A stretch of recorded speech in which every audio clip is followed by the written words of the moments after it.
When Mark Ellis bought his home on the edge of a quiet Arizona suburb, he loved one thing most: the wide side yard that came with his Latextra space, clearly marked on his deed and survey.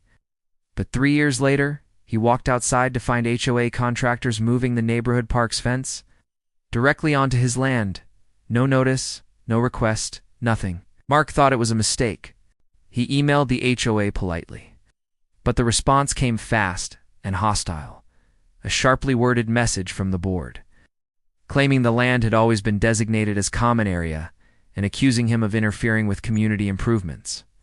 2 days later, a violation notice hit his mailbox, demanding he stop obstructing HOA property. Mark was a civil engineer.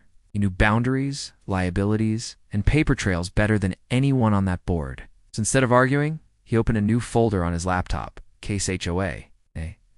He pulled the original plat map from county records, the full deed, and every archived survey since the neighborhood was built. Each document confirmed the same thing: that piece of land belonged to him, not the HOA. But the board wasn't backing down. A string of emails followed, descalating, threatening, almost daring him to fight. Meanwhile, he installed a small camera facing the area. Within a week, he captured footage of HOA members planting a sign that read, "Common Area Expansion, Approved by Board." That was the moment Mark knew exactly where this was going, and he was ready.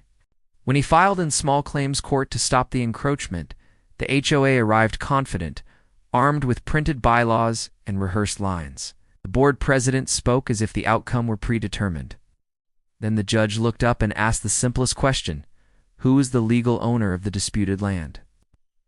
Mark stood, placed the plat map on the evidence table, followed by the deed and time-stamped footage of the HOA, altering his property without consent.